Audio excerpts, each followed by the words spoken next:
It's late on Sunday afternoon at Center Hill Lake in Tennessee. The sun is starting to set, the water is calm, and the weekend is finally winding down. And it was the kind of weekend that thousands wait for all year. It was WakeFest. So music was echoing across the water, boats were tied together, friends were just laughing, drinking, making all sorts of memories together. But later that afternoon, two fishermen who were staked out in a very quiet cove away from all of the noise, they spotted something floating in the water. It wasn't driftwood, it wasn't debris, it was a body. Hey everyone, welcome back to 10 to Life. I'm Annie Elise, and today we are reopening the case of Lauren Agee. Now at first, investigators called this a tragic accident, but almost immediately, doubts started surfacing. See, the campsite was perched on a very dangerous cliff. The timeline didn't add up. And the behavior of her friends, those closest to her, it raised some red flags that still haunt this case nearly 10 years later. Was this really just an accident? Or was something far more sinister covered up that night on Center Hill Lake? Let's get right into it.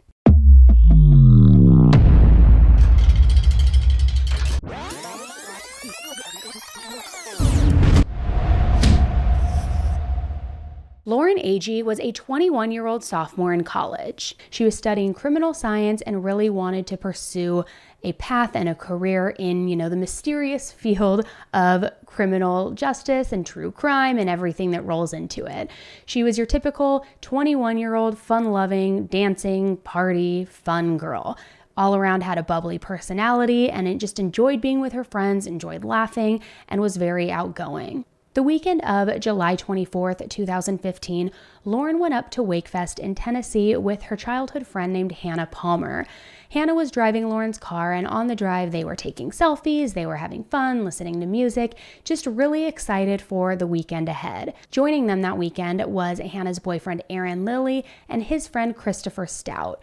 Now, Lauren hadn't met Christopher before. This was going to be the first time they were meeting, but she was excited to hang out with all of them. It was going to be the four of them. They had some other friends that were going to WakeFest that they were going to meet up with, but that was the four of them who were going to stay at the same campsite and really be attached to each other for the weekend. Now, Lauren's mom, Sherry Smith, wasn't super excited about the idea of Lauren going to WakeFest just because, again, it can be a little dangerous. People are operating boats, you're swimming, you're in the water, there's lots and lots of alcohol. So she wasn't super thrilled about it, but ultimately she said, Lauren's an adult, she can make her own decisions. Plus, Lauren originally had even planned to come back just one day later because she had plans to go with her boyfriend Chase to a party that evening. So she was only going to go for, a day and a half, and then return home, and it would all be fine. However, Lauren never went to that party with her boyfriend Chase. Lauren ended up going to the lake, and she never returned. After getting to the lake, the four friends end up setting up their campsite, and they set up this campsite on a cliff, a literal cliff. One side of this cliff had a 30-foot drop and the other side of the cliff had a 90-foot drop. Now, you could only get to this cliff by boat or canoe. You couldn't drive there. That's how challenging it was. And in a video that Lauren had even taken to show her friends, you can hear Hannah in the background saying, "Oh, we're going to a death trap." In a canoe. It's a cliff on both sides. Oh my gosh, this is crazy. We're going into a death trap. I mean, this huge cliff, and that's where they decided to camp. Now, call me crazy, and I'm not one that claims to be a wilderness person by any means. I don't love the great outdoors. First of all, it'd be hard-pressed to find me camping in a tent in general, no less on a cliff. But these kids wanted to do it. They were going there for the fun weekend and they wanted to camp on this cliff. So the plan was for Hannah and her boyfriend Aaron to camp inside this tent, and then Chris and Lauren were going to sleep in the hammocks at this campsite. Now, first of all, and I have a couple issues here. First of all, a hammock on a cliff. A tent on a cliff is one thing. A hammock on a cliff is entirely different. I mean, you could not pay me enough to do that. That sounds extremely scary. What was weird about this too is Lauren has a boyfriend, so I'm not sure why she was sharing a hammock with Chris, especially because it was the first time they even were getting to know each other. But it could have just been a simple fact of these were the lodging circumstances. They didn't have an extra tent. It was going to be platonic. Who really cares? So in any event, Hannah and Aaron were going to stay in the tent, and then Chris and Lauren were going to stay in the hammocks on this cliff. Well, the next day, on July 25th, around 10 or 11 p.m., Lauren texts her friend Jade saying that she's not having a good time and that she wanted Jade to come and pick her up. Now, something that stuck with me ever since I first came across this case was this text message. It really bothered me that I didn't know more about it. I mean, how serious was that message? Was it just casual frustration, or was it something urgent? Because I know in my own life, there are certain people where if they text me that, I'm in the car immediately. But I also know others where it might not feel as pressing. So I did some digging, and I found a first-hand account from none other than Jade herself, where she's talking about this exact text. She's on a podcast called Without Warning. And we'll talk more about the host, Private Investigator Sheila Wysocki, and the role that she really played in this case later on. But for now, I want to let you know that we will be putting in some clips from her podcast throughout this episode. They really help fill in the gaps and give more important context as to what happened. And if you want a full deep dive into Lauren's story, Sheila actually dedicated an entire season of her podcast to it, so I will link it in the show notes for you. But for now, here's Jade describing that message from Lauren. She texted me, and it was really brief, but she just asked if I could come get her. She said she wasn't having a good time. I was like, is there any way that's possible for you to come get me? And it was probably 10, maybe almost 11 o'clock when she texted me that. I tried to call her multiple times, and she didn't have good service out there, so I couldn't get the call to go through. So I told her I'd have to let her know if I could come get her or not, with it being so late and me not knowing where I'm going. So based on that clip, it doesn't sound like the message came across as extremely urgent to Jade, though it definitely was important. As Lauren is waiting to hear back from Jade, she's at the bar with Hannah, her boyfriend Aaron, and his friend Chris. And while at the bar, Lauren runs into a friend of hers named Evan. They get to talking, and she tells Evan that she's staying at a nearby cabin, yet she wasn't staying at a cabin. She was camping in that hammock. So why she told Evan she was staying in a cabin, who knows? Maybe she was embarrassed. Maybe she didn't want to say that they were camping or roughing it. But she says, yeah, we're staying in a nearby cabin. At approximately 2 a.m., Lauren was seen leaving the bar with Hannah, Aaron, and Chris. Officer Yarchuk was an off-duty cop who also happened to be working as a security guard for WakeFest weekend. He was inside that bar and spotted Lauren as she was leaving with her group of friends as last call concluded. But what had happened to that earlier text that Lauren had sent Jade, where she was saying she wasn't having a good time? Now she's leaving with her friends. Is it just because she's going back to the campsite and wants to go to sleep? Was she still not having a good time with them?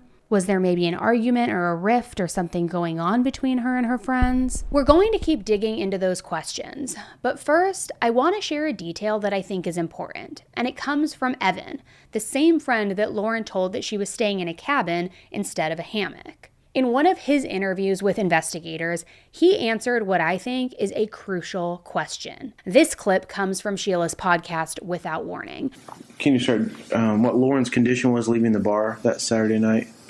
She had a few beers, but she was, in my opinion, not drunk. Okay. She, of course, had a few, but she was definitely not publicly intoxicated. Not impaired? Yes. Now keep in mind, Sheila confirmed that Evan and Lauren had been friends for quite a while, and from everything we know, he had nothing to gain or lose by being honest about what he saw that night. Now the detail that he gives, that Lauren didn't appear drunk when she left the bar, it might sound small, but I think it's actually pretty significant. So just keep that in the back of your mind as we move forward in this episode. Ryan Melanson, an off-duty officer, was the first on that crime scene with Officer Yarchuk. They followed the two fishermen out to that cove to the scene of this horrible crime. And within minutes of Lauren's body being found in that secluded cove, Aaron and Chris were there, and they were paddling towards Lauren's body, shouting that their friend was missing and asking if that was a woman's body. Okay, be honest. How many of you are lying awake at night staring at the ceiling? Maybe even doing it right now because you can't sleep, and so now you're like, I need to watch something because I'm just staring at the ceiling. Let me turn on my little true crime BFF Annie. I get it. I used to be up for hours, tossing and turning or waking up 3 or 4 times a night, just Running on 4 hours of sleep was kind of like my norm. It was my usual. And by morning, I was groggy, cranky, running on caffeine. I needed to like crack open a Diet Coke way too early than I should be doing. And it was a nightmare. But that's when I found Beam Dream. It is this luxurious, all-natural sleep powder that you mix into hot water or milk, either choice, and you do it before bed. So it's like this sweet little cup of dessert, like this sweet treat before bed. It's packed with ingredients like magnesium, reishi, L-theanine, and all these things that work together to just calm your body, to ease restlessness, and to help you sleep deeper and better. In fact, Dream has already supported over 18.5 million nights of sleep. And the results speak for themselves. 89% said that it reduced their nighttime restlessness, 82% felt that their mental state improved at night, and 79% said that they got a deeper sleep. And for me, the difference was huge. I went from lying awake at night, staring at the ceiling, to actually feeling well rested when I woke up. Not to mention falling asleep in literally 20 minutes. Honestly, it has changed my whole nighttime routine, especially because I'm someone who does like something sweet before bed. So this is like the perfect substitute where I know I'm going to get like a good payoff for it rather than just like, shoving like a Snickers bar in my face. And it's changed my whole nighttime routine and even my mornings. I just have more energy. I'm not dragging. I'm not moody. It's the best. And I've talked with you about Beam Dream before, and so many of you have tried it and told me how much you love it as well. So you can get exclusive early access to Beam's Black Friday sale with up to 50% off for a limited time. Just click my link and use code 10TOLIFE at checkout. This is Beam's biggest sale of the year and the best deal that I've ever shared, so definitely do not miss out. Again, click the link and use my code to get the best sleep of your life, starting for just $1.08 a night. Don't miss this deal, because once Black Friday hits, it is gone. So go to my link and use code 10TOLIFE at checkout for 50% off for a limited time. And sweet dreams. The two officers noted that Chris and Aaron were acting extremely different. They reportedly seemed extremely nervous and also had no sympathy or actual concern for that young woman and if it was in fact Lauren. And it seems very calculated that they would go straight towards the scene where these officers are, where these fishermen just found this body at the exact same moment when the officers had shown up. Officer Melanson said that when they went up the cliff with Aaron and then returned down, Aaron had an entirely different look and different demeanor. And he says that by the time they got down the cliff, Aaron's face had changed so much and he had a look on him that looked as though he was not going to get caught. So the officers bring the boys into their pontoon boat because they want to start questioning them and start figuring out who this girl was, what could have happened to their friend, and how they got to this point. So Officer Melanson starts with Chris, and he really starts getting Chris just talking about his life. Now what's really weird is Chris just kind of blurts out that for work, he works with amputated body parts. Which, okay, if that's what you do for work, fine, but it seems kind of an odd thing to just directly say and in such kind of a cavalier way when you are also discussing a deceased body that was floating nearby recently that happens to be your friend. So he just kind of blurts that out. Chris also tells Officer Melanson that he and Lauren had sex. Now, why would you, it's a weird thing to say in itself when you're having questions about who this woman is, your friend, and you're talking about life and all these things. Like, why do you need to say that, first of all, unless you're trying to explain why your DNA may turn up at a possible crime scene or on a possible victim? Why else would you just kind of blurt that out and say that when you are talking to the officers? Just a very personal thing to say. Anytime Chris would start to go into deep conversation with the officer, Aaron would just look at him and hit him and tell him to shut up. At one point, Chris was looking at Officer Melanson and looking at the firearm that he had on his hip. And when Officer Melanson asked Chris, like, hey, what are you looking at over there? Chris said to him, I'm thinking about how I'm going to get that gun off your hip and get off this boat. Officer Melanson said, well, sorry, that's not going to happen. And then apparently 10 minutes later, Chris said that again to him. So Chris wanted off that boat. He was telling the officer, which why would you ever tell the officer this? He was telling the officer that he was trying to think of how he was going to get his firearm to get himself off the boat. Not really something an innocent person necessarily would say. Was he worried that he was going to be questioned and then taken into custody? Was he feeling some sort of guilt for what happened and that's why he wanted the firearm and wanted to get off the boat? It's just not statements or behavior, in my opinion, that an innocent person would necessarily have. So Chris and Aaron end up giving their official statements to the officers. And just a quick reminder, if you're listening to the podcast, these episodes are also on YouTube. So if you would like to see the visuals like these written statements, you can definitely watch them there. We'll start with Chris's statement, and you can see here that he says, "Last night, the girl came to our campsite for a few minutes saying she was going back to her ex-boyfriend. Hung out very shortly, then I fell asleep and woke up and she was gone." It looks like here it says back to her ex this morning, and he said she came back after we left and was trying to get with me the night after we had seen her at the campsite. Said she was trying to keep something out with him in front of his new girlfriend. Then he walked away. So a couple of things with this, first of all. First of all, the statement is very kind of just like foggy and weird and doesn't seem like a real clear indication of what took place that night or earlier that morning. But also, he's not referring to Lauren by name. He's referring to her as the girl and she, not ever attaching a personal name to her. And he knew her name. He was sharing a hammock with her. Even though he only met her for the first time, he knew her name. So to be giving a statement being like the girl, to me, feels like maybe disassociation to some degree. But what do you think? And then Aaron gives his statement. And here he says, "Lauren I saw last when we were coming back from the bar with our group. She had cried about her ex-boyfriend, who I saw the next morning, and had said she tried to make a move on him, and he refused and said he last saw her going to the houseboat and was last seen by me, I would say around midnight, before Hannah and I got into bed in our tent at the campsite." So he's saying that night at the bar when Lauren was, apparently not having a good time texting her friend Jade, that she was crying over her ex-boyfriend because he was there with another girl, and that she tried to make a move on him and he refused. And then she decided to kind of wander off to the houseboat on her own. And then he went to bed with Hannah. But then Chris says that when he went to sleep, he and Lauren were both in that hammock together, and that Lauren had mentioned going to see her ex-boyfriend, but that when he fell asleep, she was still in the hammock next to him. But he says that he didn't feel her leave the hammock. He didn't feel her get out of it, but that at some point she must have gotten out.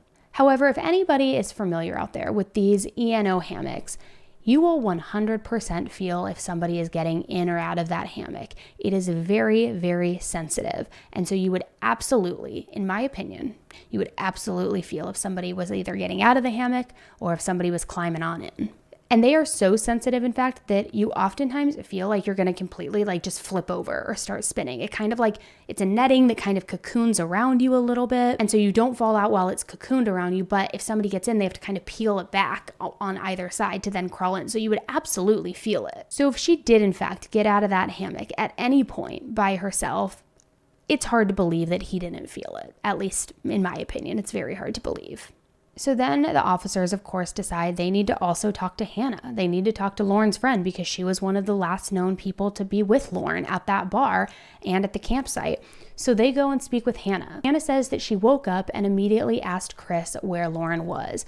Chris tells her that she must have gotten up a while ago but didn't feel her get out. And Hannah was apparently immediately concerned because she said that Lauren left her flip-flops, her purse, and her cell phone. So if she were going off somewhere or going to meet someone, she would have brought those things with her.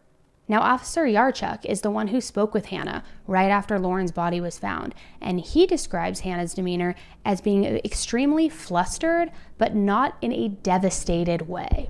So back when we first covered this case, we didn't have access to this clip that I'm about to play for you. But thanks to Private Investigator Sheila Wysocki and her work on Lauren's case, we now do have it. And this is an audio recording from Officer Yarchuk's cell phone. It was captured right around the moment that Lauren's body was found and as he spoke with Hannah. And just bear with me because some of this might be hard to make out in the beginning, especially if you're listening to the audio-only version of this episode, but I want you to listen closely because this clip sheds light on Hannah's demeanor just moments after Lauren's body was found. How many of y'all slept up there last night? 4 of us. So, your boyfriend, the dog, that other cat with the long blonde hair, Yeah, and her. and y'all, would you canoe over there? Okay. And she was fine. Y'all She went to all the, y'all got up. slept in the tent, all of you together, 4 of you? No, us 2 slept in the tent, and her and Chris slept in the, like a hammock. Yeah. And which he one's said Chris? when he woke up, blonde hair. The guy that was wearing like the Bieber hair, swishy blonde. Probably. Your boyfriend's got the longer hair, right? Yeah, you saw me with him. Okay. The fully tatted guy's Chris. Yeah. Skinnier, Yeah. fully tatted. That's Tall. Chris. Okay. Yeah, it was So us him and four. her slept in a what? A hammock. And he said, Oh, okay. I woke up and I woke him up and I said, where's Lauren? And he said, she got up a while ago. He was like, but I didn't feel her or anything, but she had gotten up. And I said, okay, have you seen her since? And he said, no. And I asked how long. He said he wasn't sure because, we'd been drinking, obviously, so we were laying in our hammocks and tents and stuff. And Did you guys go to a houseboat after, or walk the dock, or do anything after you left the bar? when we left the bar, when you last saw her, we walked all the way down, got in the canoe, and went up there. Okay. And she was fine when we went. I know she probably went to pee, but she didn't have her shoes, she didn't have her keys, wallet, phone, and she would not leave without that stuff, Yeah. I know, I've known her since I was 10. I know she wouldn't leave without that. Okay. All right. So what do you think? Does Hannah sound, as Officer Yarchuk put it, quote, extremely flustered but not devastated? Take a listen to Hannah's official written statement. Last night we were at Pate's Ford Marina. We got in the canoe to go home, in parentheses, the cliff. We got to the top and we all went to lay down for bed. Me and Aaron were in the tent. Lauren and Chris were in the hammocks. When we woke up this morning, Lauren was gone, but all of her stuff was still at the campsite. We thought she might be at WakeFest, but she wasn't there. We immediately went to the campsite when coming back to the dock. She wasn't there still, but her stuff was. I went to see if she might have been at the Pate's Ford bar, and I saw that policemen were headed to our campsite area. So she's saying, too, that she got up, she didn't know where Lauren went, and that they even thought she might be at the bar, but they saw police coming to the campsite, and that's why they didn't go and check the bar.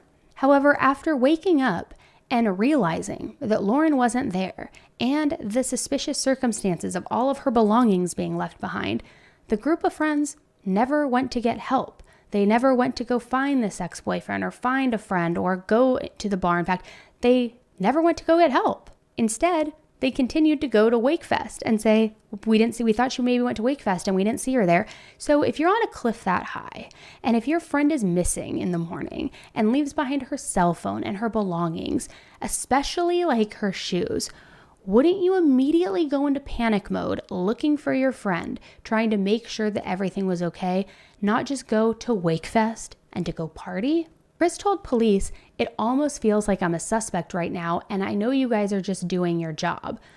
So Chris seemed to be highly sensitive and on high alert here. He was already kind of spilling his story. Then he was saying he wanted to get off the boat. Now he's saying, "I feel like I'm a suspect, but I get it. You're just doing your job." Seems like something's eating at Chris a little bit. Now, I gotta just say, there was something that really rubbed me the wrong way about this back then, and still all this time later. And I think it's for good reason, because come to find out, this can actually be a way of disassociating and distancing yourself from the crime. Psychologists call this linguistic distancing, or depersonalization, basically. When someone uses a detached label instead of a name, it can be a subconscious way to put space between themselves and the victim, all in an effort to reduce the psychological effects that it has on them and the psychological ownership of what's happened. Research in investigative psychology has shown that this kind of distancing language often shows up when people are trying to minimize their connection to a crime.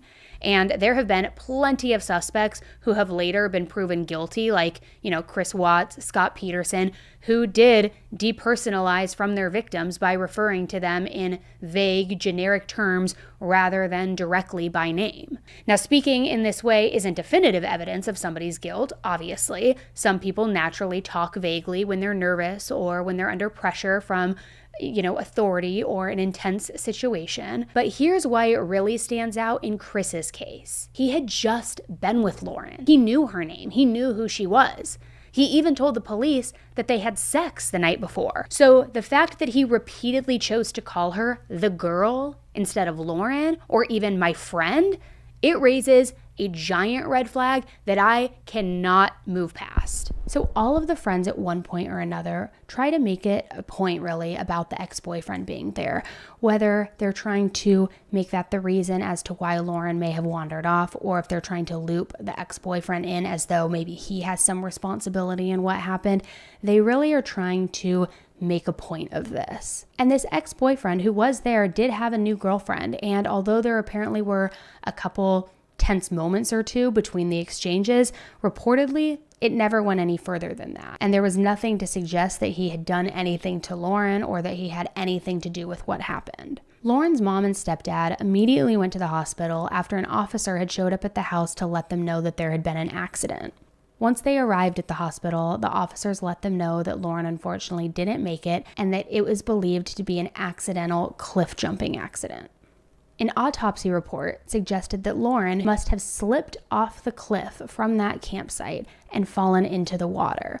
The report also noted blunt force trauma at the head that was consistent with a fall and possible drowning. However, Lauren's mom, Sherry, did not seem to think that this was possible. She didn't think it was likely and said that this is nothing that Lauren would have ever done. She wouldn't have ever gotten so drunk that she would slip off a cliff or even try to cliff jump like people were suggesting, saying that people often jump from the cliff into the water and she must have just jumped and hit her head. She was saying that this doesn't make sense, and so she decided to do some investigating of her own.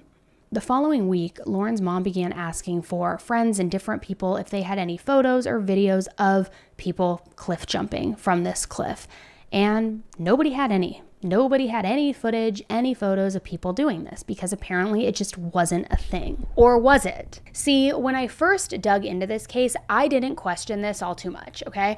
I also didn't know anyone in Tennessee to really confirm whether cliff jumping at Center Hill Lake was actually a thing. Was it popular? And if so, did people usually just not take pictures or videos of it? Well, it turns out I now know somebody, one of my producers to be exact, who actually lived in Tennessee between 2010 and 2020 and would go out to Center Hill Lake with friends all the time and go cliff jumping.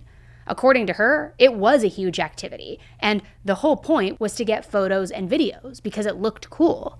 Which, if you're watching on YouTube, I'll put some of hers on the screen here just so that you can see. But as you can see, those cliffs are steep and they are rocky. Nobody's disputing that. Now, this wasn't the exact cliff where Lauren and her friends camped, but still, you can see how intense those cliffs were, especially for jumping off. So while Lauren's mom couldn't find evidence of people jumping from that particular spot, it does seem like cliff jumping at Center Hill Lake was popular, especially around WakeFest. But honestly, the idea that none of Lauren's group would have taken photos or videos if they had actually been doing that, I don't know. It feels a little hard to believe. And in those written police reports, there was also no mention of any cliff jumping, no cliff jumping activity whatsoever. So it's still unknown where that officer at the hospital and the autopsy report got the cliff jumping suggestion, perhaps one of the friends, or was that just the conclusion that they reached based on the circumstantial evidence that they had at the time? After WakeFest was over, and it was the same night that Lauren's body was found, Chris posted on Instagram, and he posted a photo of him, Hannah, and Aaron, the three of them, without Lauren, and he captioned this, "Best weekend ever," and then he later changed the caption to, "WakeFest 2015 went pretty good this year, met some new friends that made it awesome." First of all, why would this be the best weekend ever? First of all, when your friend and somebody who you admittedly slept with was found dead just that morning. A friend who you were sleeping in a hammock with, a friend that you reportedly slept with, and now you're posting on Instagram that it was the best weekend ever. That's a huge red flag. Also, just on like a level of being another human being, somebody who you were just with died and you're posting on Instagram, period. It's just so insensitive and, again, just such a red flag. Who does that? Like, what is with this guy? Wouldn't that be one of the worst weekends of your life? Or even if you're not going to post that it was the worst weekend of your life, don't post at all. But the fact that you're posting a picture of the three of you without Lauren saying the best weekend ever and met some great friends, it just screams red flag to me. And let me just pop in here to connect this back to the whole cliff jumping question. In that Instagram post, Chris is literally holding a selfie stick. So clearly, he wasn't shy about capturing moments from the weekend. Yet somehow, you're telling me not a single photo or video of cliff jumping exists from their entire group. That feels strange, and I don't know if I buy it. But as if that wasn't enough of a red flag, there's more. All three of the friends decided not to show up to Lauren's funeral. And that got Lauren's mom, Sherry, questioning what really happened. Why is this childhood friend Hannah not at my daughter's funeral? Why are these other people who she was with that weekend not at her funeral? What's really going on here? Officer Melanson called Lauren's mom after the funeral, and he told her that he did not feel Lauren's death was accidental, although he didn't have any proof indicating otherwise.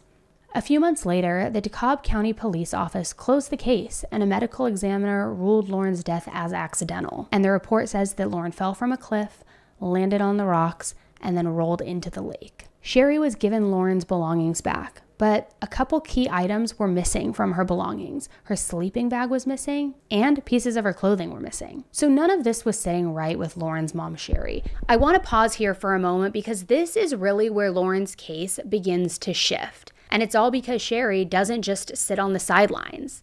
If the system wasn't going to get to the bottom of what really happened, Sherry decided that she would. She would not rest until there was justice for Lauren. So in February of 2016, she hires a private investigator.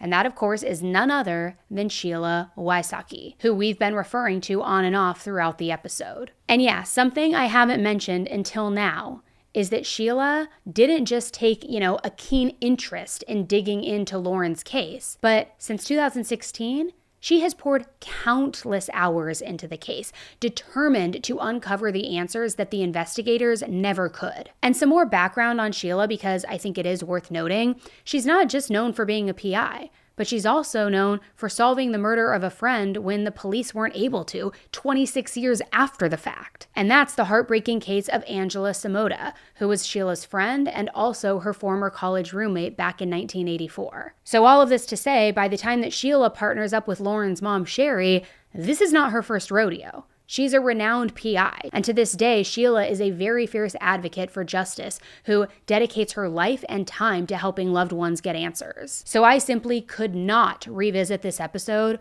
without having connected with Sheila. And spoiler alert, I had more than just one or two questions for her. Like, what were her initial thoughts on Lauren's case when Sherry reached out? And here's what she had to say. I happened to be out of town at the time. I was also working on another case at the time, and I said I would look at it and let her know. And then I spoke to Sherry, told her to send all the documents. After that, I told Sherry she's got a good case. She probably would do well with an investigator. My response regarding all cases is you don't know what you don't know. Unless you get into them, you don't know if the family is looking at things differently and the police did their job. You have to actually go through and do your own investigation. So at the beginning, it appeared that there were problems in the investigation. Once I dove into it, clearly the police did not do their job. So that's how I always do it. And I never disregard what a family says, but I never take it as gospel. Sheila said one of the first things she noticed about Lauren's case had to do with her autopsy photos. In those images, something caught her eye that she just could not let go of. She notices the hemorrhaging around Lauren's neck. Now, you do not get this kind of hemorrhaging with a fall. Something had to have been put around Lauren's neck to get those marks. There was also a possible bite mark on Lauren's chest. And Sheila also noted that there was no water in Lauren's lungs to support this theory of her possibly drowning after she rolled into the lake, after falling off this cliff. Now, while dry drowning can sometimes happen, it's very unlikely in this scenario. There was also a very odd triangle impression on the front of Lauren's body. And in this photo, you can see that there is a perfect V and a handle. And Officer Yarchuk had said that anyone who has ever been in a canoe will recognize that this is the canoe's bow or stern, as if someone had laid Lauren's body on a canoe after she was dead, because then lividity sets in and the blood starts to pool and it leaves a marking like that. It's a perfect imprint captured on film, and it's indisputable in my mind. It is a key piece of evidence in this case. Now, if that's true, and if she has a mark on her from where the blood pooled from when she was laid post-mortem on a canoe, that means she most likely, and again, this is just in my opinion, she most likely would have had to have been killed up at the campsite on the cliff and then moved into the canoe, taken out to the cove, and dropped her body off in the water. And then they come back, because as though they were trying to plant a scene that she fell off the cliff and rolled into the water on her own. Because there's not much other explanation as to how you would get a marking like that on your body post-mortem, unless, again, her body was laid on a canoe. Of course, I needed to hear from Sheila firsthand what she thought about all of this. And here's what she had to say. I think a medical examiner's job is to be separate from the police. Unfortunately, I think they're so biased, and then they are part of the problem in working with the police. Whatever the police tell them is what they write down. That is the system throughout the country. So as in this case, I believe the medical examiner was told one thing, wrote it down. It's very clear and on the record that that happens all the time. And that was the end of the case. There are problems in Lauren's case. For instance, the fact that in the state of Tennessee, we don't automatically do kits on unattended females, which is unacceptable and should be a crime that's not done. The medical examiner should have done a deeper dive and let Lauren's body tell the evidence. For instance, the features on her body are not consistent with the fall. It's very clear. You don't have to be a police officer to look at that. You don't have to be a medical examiner. A average person can look at it and go, she didn't fall off that cliff. It is obscene that people are trying to promote that. Yes, there's evidence that are contradicting what has been put on the record.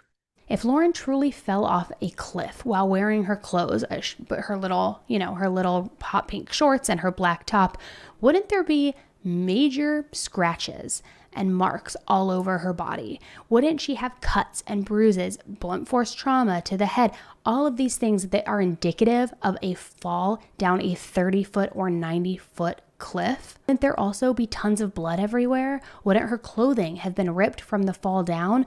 But in fact, there were very few marks on Lauren's body. The clothing wasn't ripped. It does not appear as though she's injured from a fall. So these injuries don't match up with a 30 or 90 foot cliff fall. So it doesn't make a lot of sense, and it's not adding up. And why wasn't this called out by the original medical examiner? The private investigator Sheila was able to get in contact with Officer Yarchuk, who was also the security guard that evening at the bar when he saw Lauren leaving with her friends at 2 a.m. And as I mentioned, he does not think Lauren's death was an accident. This was yet another thing that really stood out to me. So I asked Sheila what her reaction was when she first heard that, and whether she knows where he stands on this case today. Chris Yarchuk is one of the heroes in this case. That is the police officer you want showing up at a crime scene. Chris knew what he was looking for. He knew what the evidence stated, and he was very accurate. He stands exactly where he stood 10 years ago. The police that handled Lauren's case severely mishandled the evidence. They failed to secure the crime scene immediately, and they also didn't do any sort of essay kit on Lauren. Now, if there's a 21-year-old who mysteriously goes missing and then turns up dead face down in the water after sharing a hammock with a guy that she barely knew who admitted to having sex with her, he's also a few years older than her, wouldn't one of the most important things be to not only rule those people out as a suspect, but to also make sure that there was no essay that took place? And remember how Chris made it a point to tell the officers that he had sex with Lauren? which later Hannah had said that Lauren would not have had sex with Chris because she had that boyfriend, Chase, who was waiting for her at home and who they were going to go to that party together with the next night. Honestly, I still think this is one of the most disturbing aspects of the entire case. The fact that Chris admitted to having sex with Lauren, yet no essay exam was ever performed. So I asked Sheila what she thought about this and why the investigators wouldn't have done it.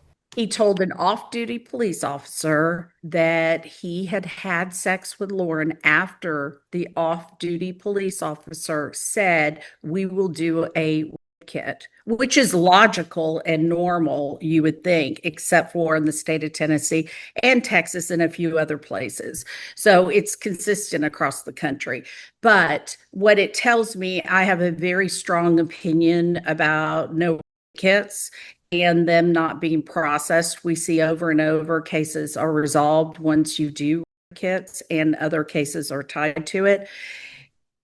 If they had done that, that would have told whether or not Chris was telling the truth and had sex with her, or if someone else had sex with her, if she had been sexually assaulted.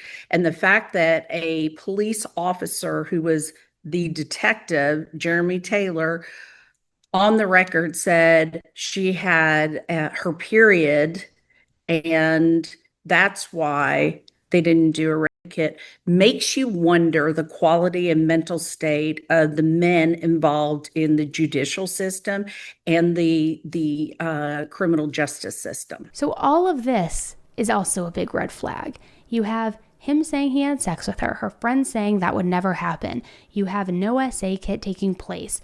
It's just, again, very mishandled from the get-go. And when the officers were talking to the friends, they didn't keep the three friends separate. They let them all be there together, not only to corroborate their stories, but to hear each other's versions of events and play off of each other, not isolate them from one another to hear what one has to say to see if there's any discrepancies. They let all three of the friends stay together the entire time. And the 911 call was lost. How does a 911 call get lost? I mean, it is just a complete trash dumpster fire from the get-go here. So Sheila, the PI, decides she's going to conduct some of her own experiments because she wants to get to the bottom of this and figure out how Lauren would have gotten from the bottom of this cliff all the way into that secluded cove. Could she have really floated all of that way? And to everybody's surprise, or I should say not surprise, none of it added up. No matter how the dummy was thrown, flipped, or fell, it would never have hit the water, and it would never have been able to then roll into the water. Sheila also had done experiments to test the current of the water to figure out how Lauren would have floated into that other cove. And those experiments are showing that her body couldn't have ever floated there. It never could have gotten to that location. So how did Lauren get to that cove? Could it have been a canoe? Could somebody have canoed Lauren's body into that cove and then rolled it off the canoe face down into the water? I asked Sheila what she thought about this theory and whether the canoe was ever even tested. Do I believe she was moved to her location? Yes. Do I believe that the currents took her? No. Did they check the canoe or investigate anything? Anything. They did not investigate anything. So no. And they don't want to. Shortly after Lauren's death, Hannah and her boyfriend Aaron moved to Florida. So Sheila, being the great PI that she is, decides she's going to fly to Florida and she's going to meet with Hannah because she wants to discuss her version of events and revisit what happened that day. Hannah explains to Sheila that she didn't go to seek help to go find Lauren because after she spoke with Chris and Aaron, she assumed that Lauren would just find her way back, that she had wandered off, and that it was fine. However, during that meeting with Sheila, Hannah's phone went off, and it was Aaron who was calling her. And Sheila says that she could hear Aaron's voice on the other line telling Hannah, instructing Hannah to stick to the story. What story were they sticking to? When Aaron got home, he walked straight through that room where Sheila was interviewing Hannah, went right into the back room, and did not say a single word. He then came back into the room with a friend, but he says that he did not want to be recorded. He starts questioning Sheila as to why she's there, what she wanted, and Sheila tells him, "I just want the truth for Lauren's family. I want justice for Lauren."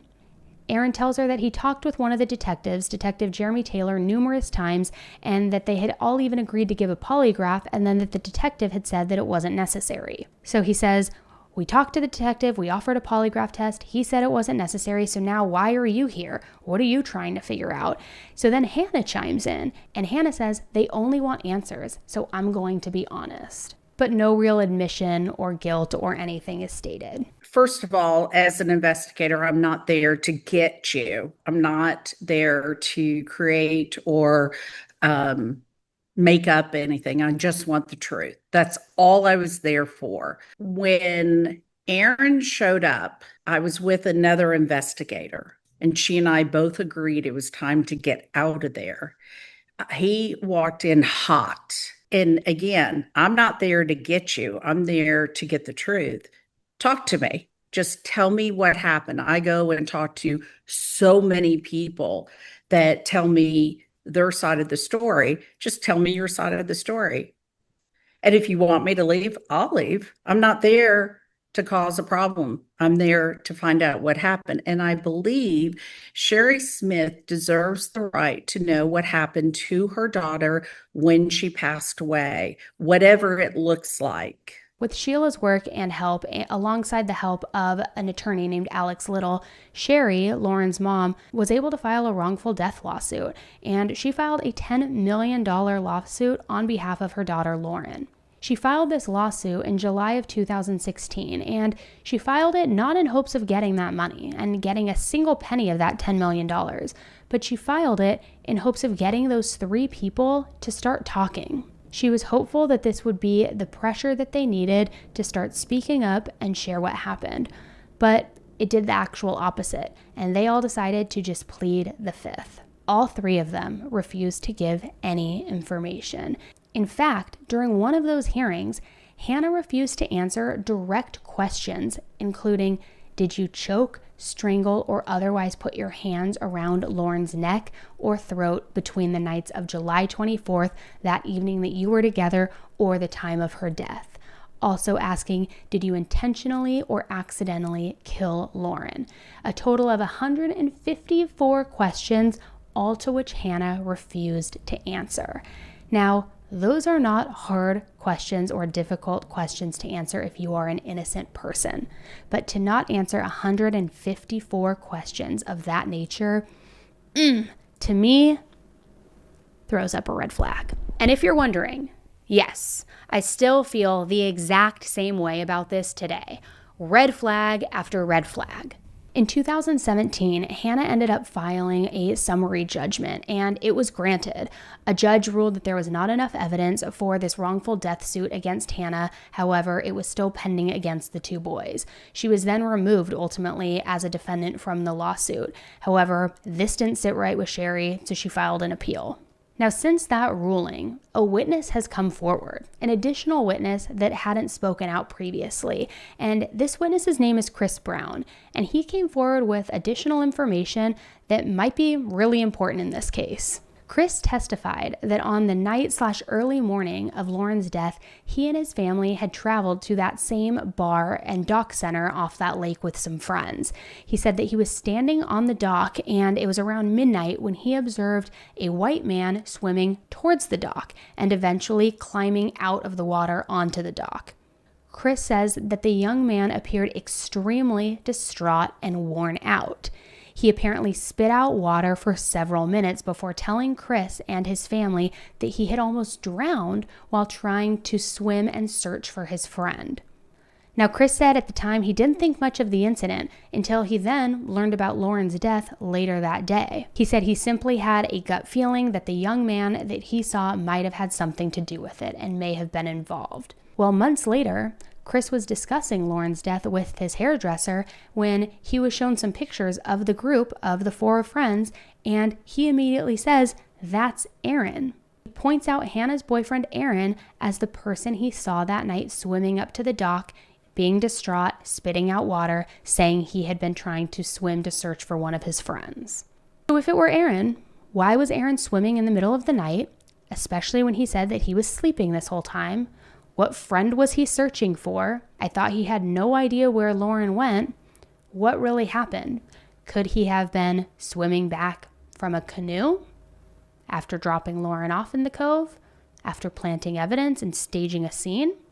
Could that be why he was swimming back to the dock in the middle of the night and why he was distraught? In February 2019, it was announced that the Tennessee Court of Appeals remanded the summary judgment. So this put Hannah back on that defendant list. It put her right back in that lawsuit, right back in that defendant list. And a panel of 3 judges in the appeals court unanimously agreed that that initial judge in the case who had decided to let her get out of this lawsuit had made the wrong decision. However, in an interesting turn of events, in February of 2020, Lauren's mom, Sherry, announced that she was dropping the lawsuit. And the reason why is she says that she believes the podcast that has been created by the private investigator Sheila, and it's called Without Warning, she thinks that that podcast will do more good than this lawsuit will.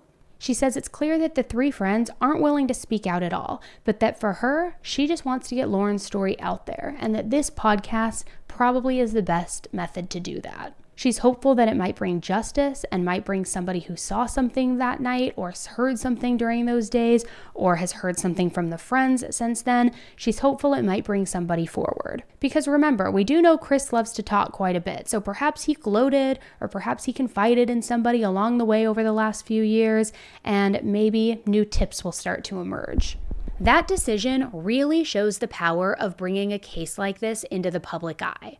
Sometimes it isn't the courtroom that pushes things forward. It's people hearing the story, remembering something, or realizing that they have a piece of information that matters.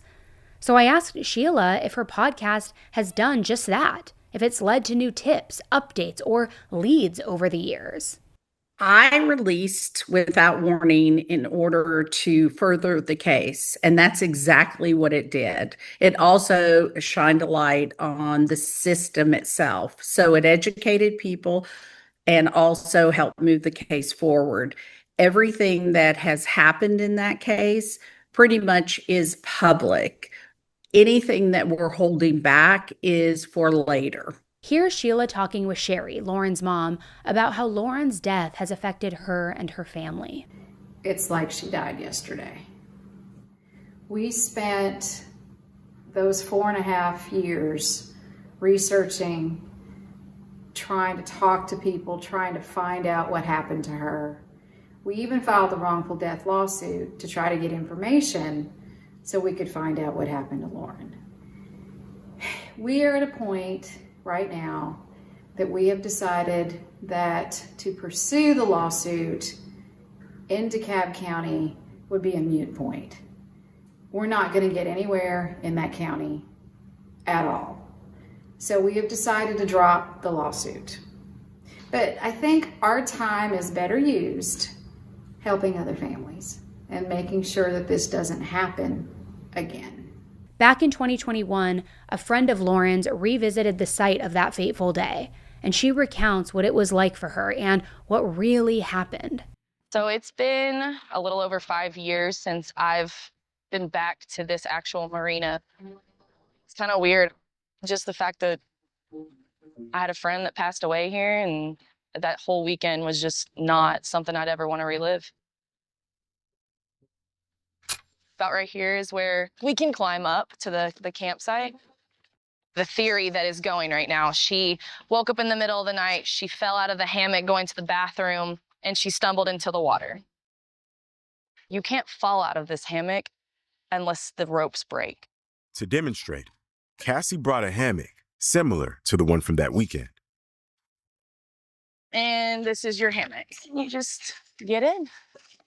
And you're in. Another thing is the marina's right there. You're telling me that no one was awake or no one heard a scream, a yell, a splash? Mm-hmm. There's no way. I mean, look how many houseboats are out here right now.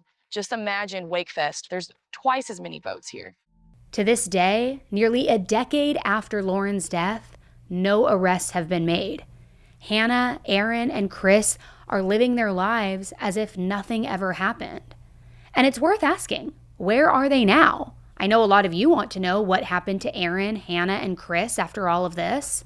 So I asked Sheila to share what she knows. Aaron has been in an accident. When we were going to trial, there was a date we all showed up for court, and his attorney said that he had been in a motorcycle accident and he was paralyzed. At that point, they did not know if he was going to make it. From what I understand, he is still paralyzed, and he is married to Hannah. They have a child, and Chris has had a child. So everybody's moved on. But where's the justice for Lauren? Do you think that this was an accident? Do you think that perhaps Lauren was just drinking too much that night at the bar and then she fell off the cliff and this is really what happened? Or do you think that it was a murder that was covered up by this cliff and an accidental fall and drowning? Because remember, those marks from the canoe, post-mortem, guys, how did Lauren get those unless she fell off this cliff and rolled off these rocks, rolled into the water, onto a canoe that was docked, landed perfectly on the bow or the stern of the canoe. Then the canoe takes her out to a secluded cove. Then she rolls, after she's already dead, she rolls off that canoe face first into the water. How else could you explain that marking? Seems a lot more plausible to me, at least, that that didn't happen and that somebody killed Lauren at the campsite, went to go dispose of her body, put her on a canoe, and paddled her out to the cove. But what do you think? Let me know in the comments below. And most importantly, if you have any information about Lauren Agee's death in July of 2015, anything you saw, heard, or know about what happened to Lauren, or even about Chris, Hannah, or Aaron, and the things that they've said, please reach out directly to Sheila. We will drop her contact information in the show notes below for this episode. She is still actively working this case and reviewing every tip that comes in because, unfortunately, to this day, no one has been held accountable for Lauren's death. And as you've heard, there is so much in this case that suggests that this was not accidental. In the meantime, sharing Lauren's story is one of the most powerful things that we can do. So please make sure that you're subscribed, give this video a thumbs up, and please help push this story out to as many people as possible. The more awareness, the more chances we have of getting answers and ultimately justice for Lauren. And if you'd like to go even deeper, definitely check out Without Warning, where Sheila takes you step by step through her investigation into Lauren's case. I'll have that linked in the show notes. I'm Annie Elise, and again, thanks for listening, and as always, stay safe.